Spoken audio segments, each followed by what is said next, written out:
वहीं दूसरी ओर हनुमान जी अपना पंचमुखी रूप धारण कर गणेश जी से युद्ध करने लगते हैं। दोनों ही महाशक्तिशाली, महापराक्रमी महाकाल के ही अंशावतार थे।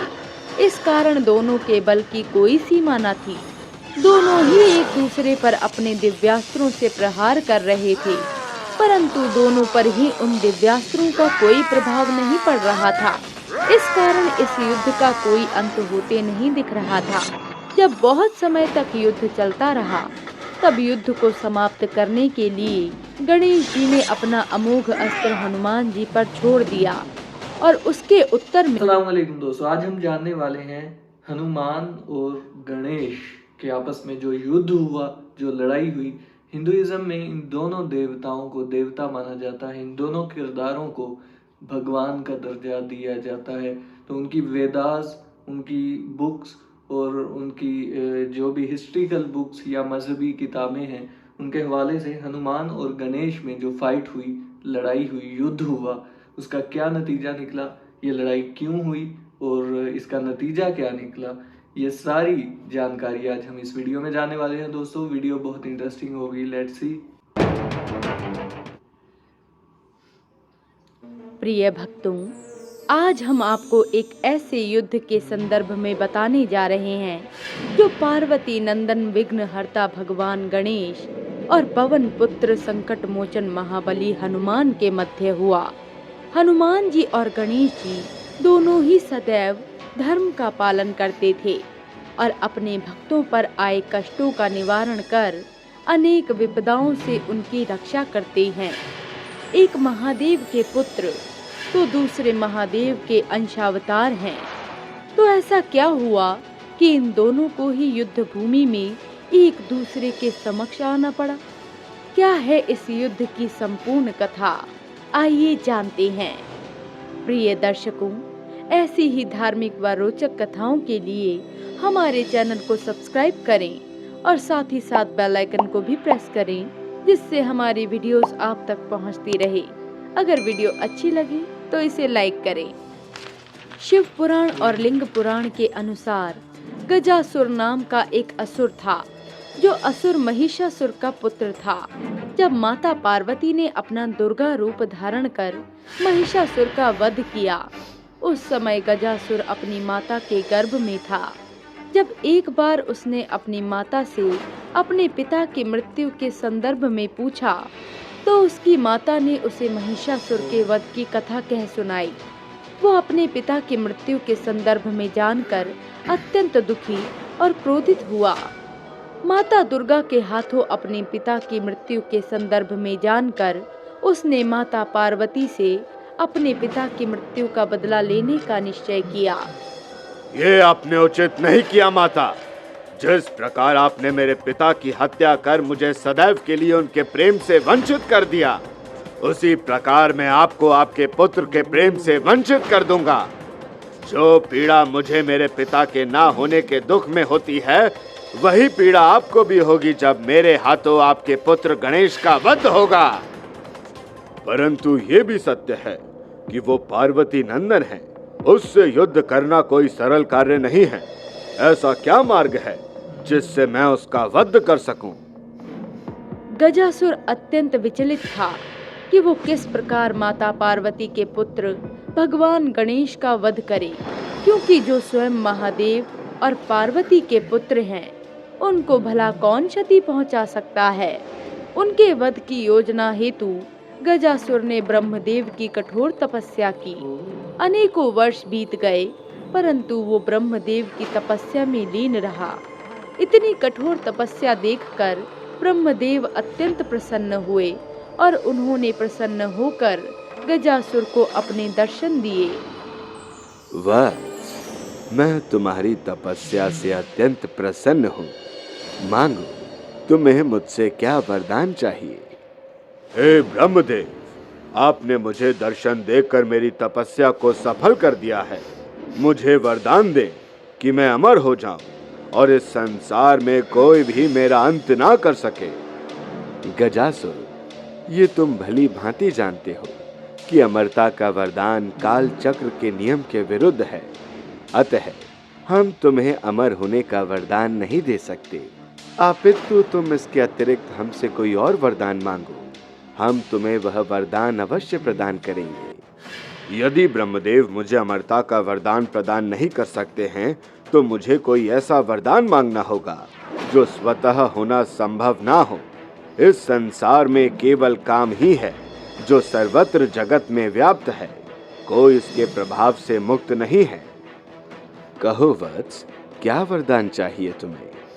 ब्रह्मदेव, यदि आप मुझे वरदान प्रदान नहीं कर सकते तो मुझे ऐसा वरदान दीजिए कि मेरी मृत्यु केवल किसी ऐसे के हाथों ही संभव हो जिसने काम पर विजय प्राप्त कर ली हो, अन्यथा उसके अतिरिक्त संसार में कोई भी मेरा वध ना कर सके।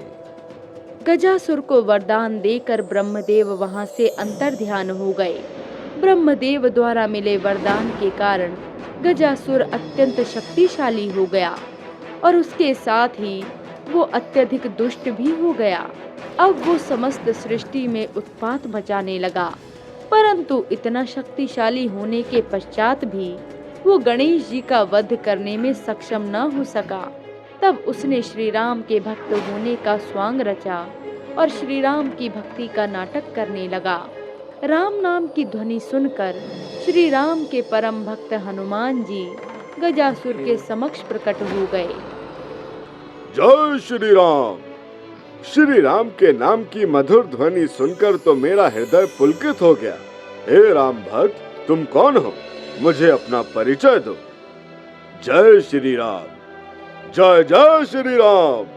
हे कपि श्रेष्ठ केसरी नंदन, अपने चरणों में इस राम भक्त का सादर प्रणाम स्वीकार कीजिए। तुम्हारे हृदय में जो श्री राम के प्रति भक्ति और प्रेम की भावना है, वो देखकर मुझे अत्यंत प्रसन्नता हुई। तुमने मेरे हृदय को इतने आनंद से भर दिया है। यदि तुम्हें मुझसे कोई वरदान चाहिए तो कहो। हे कपि श्रेष्ठ, आप मुझे वरदान स्वरूप अपना वचन प्रदान कीजिए कि मैं आपसे जो मांगूं आप वो मुझे अवश्य दें। यदि तुम वरदान स्वरूप मुझसे वचन मांगना चाहते हो तो उचित है, कहो, मैं तुम्हें वचन देता हूँ। हे पवन पुत्र हनुमान, मेरे लिए संसार में श्री राम के नाम से अधिक और कुछ भी प्रिय नहीं, इसलिए मैं कदापि ये सहन नहीं कर सकता कि कोई मेरे प्रभु श्री राम के नाम की अवहेलना करे। शिव पुत्र गणेश सदैव श्री राम के नाम की अवहेलना करते हैं। मैं उनके इस व्यवहार से अत्यंत क्रोधित हूँ। श्री राम के नाम से तो व्यक्ति के सारे कष्ट दूर हो जाते हैं और शिव पुत्र गणेश उनकी अवहेलना करते हैं। पवन पुत्र, आपने मुझे वरदान स्वरूप वचन दिया था ना कि मैं जो भी कहूँगा आप वही करेंगे। अवश्य मैं करूँगा। कहो, जो मेरे प्रभु श्री राम की अवहेलना करे उसे संसार में जीवित रहने का कोई अधिकार नहीं। यदि आप मेरी भक्ति का आदर करते हैं तो जाइए और प्रभु श्री राम की अवहेलना करने वाले गणेश से युद्ध कर उसका वध कर दीजिए।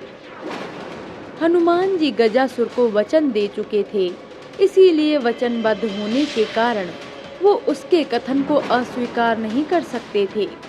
इसीलिए हनुमान जी गणेश जी से युद्ध करने के लिए निकल पड़े।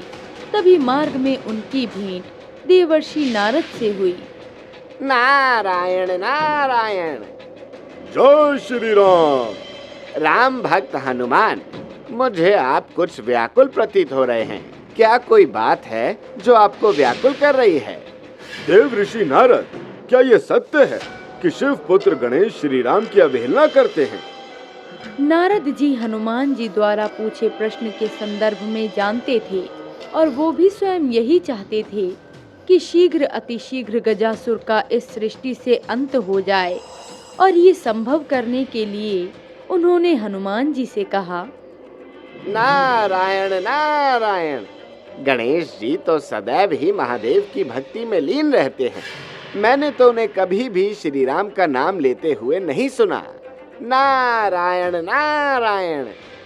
नारद जी के मुख से ये बात सुनकर हनुमान जी को गजासुर के कहे कथन पर पूर्ण विश्वास हो गया और उन्होंने शीघ्र ही कैलाश पर जाकर गणेश जी को युद्ध के लिए ललकारा।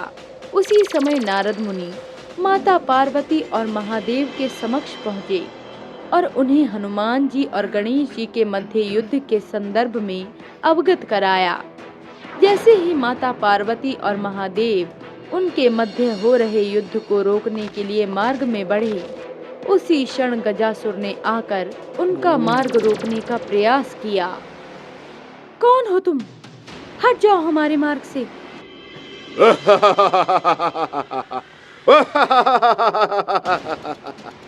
कदापि नहीं, मैं तुम्हारे मार्ग से कदापि नहीं हटूंगा। जिस प्रकार तुम्हारे कारण मैं सदैव अपने पिता के प्रेम से वंचित रहा, उसी प्रकार तुम भी अपने पुत्र के लिए तड़पोगी। मैं उसी महापराक्रमी महिषासुर का पुत्र हूँ, जिसे तुमने मेरे जन्म से पूर्व ही मृत्यु के घाट उतार दिया था। ये तुम किस प्रकार के वचन कह रहे हो दुष्ट? तुम्हारे पिता के कुकर्मों ने उसे मृत्यु दंड दिलाया है और आज तुम भी उसी मार्ग पर चल रहे हो। ये स्मरण रखो कि बुराई का अंत सदैव बुरा ही होता है, इसीलिए हट जाओ हमारे मार्ग से। जब गजासुर माता पार्वती के समझाने के पश्चात भी नहीं समझता, तो महादेव उस पर अत्यंत क्रोधित हो उठते हैं।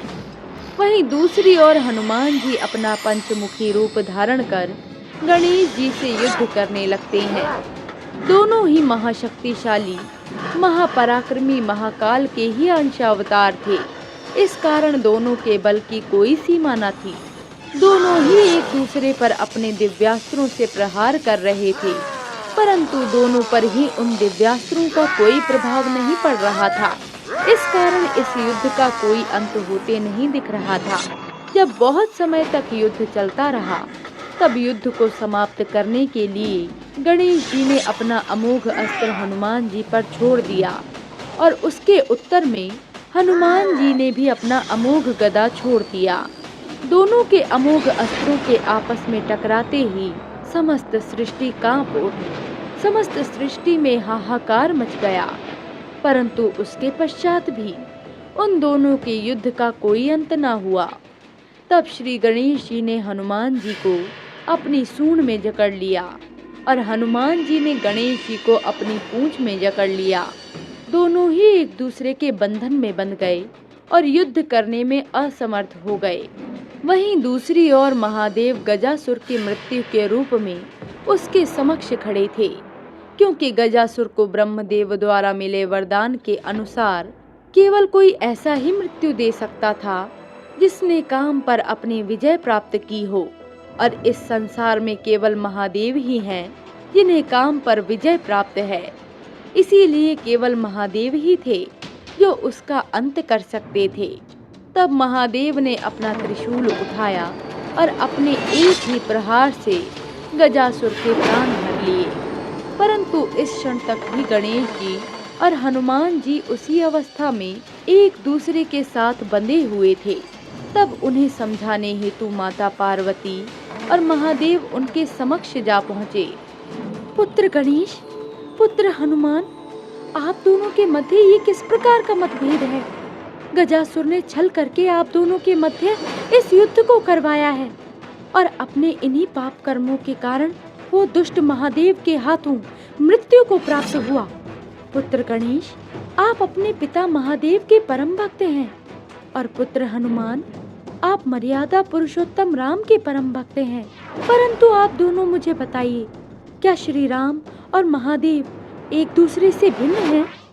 माता के ऐसा कहने के पश्चात महादेव हनुमान जी को अपने उसी रूप में दर्शन कराते हैं जिस रूप में प्रभु श्री राम ने महादेव को रामेश्वरम में स्थापित किया था।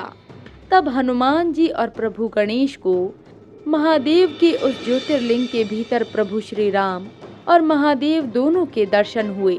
तब उन्हें अपनी गलती का भान हुआ और दोनों ने शीश झुकाकर ज्योतिर्लिंग में प्रभु श्री राम और महादेव को प्रणाम किया। तब माता पार्वती ने उन्हें समझाया कि शिव और राम दोनों एक ही हैं।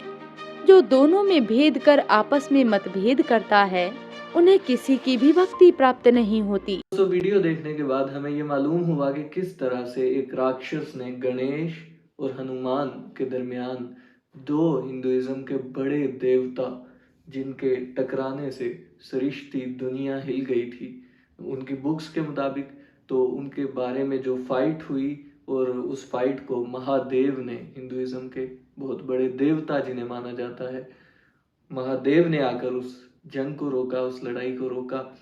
तो किस तरह से हनुमान और गणेश एक शैतान की बातों में आकर एक दूसरे से लड़ पड़े और हिंदुओं के मुताबिक भगवान होते हुए भी उन्हें उसकी चाल की समझ नहीं आई। तो दोस्तों ये थी आज की वीडियो, बहुत ही इंटरेस्टिंग वीडियो थी। सो मिलते हैं नेक्स्ट वीडियो में, तब तक के लिए अल्लाह हाफिज़।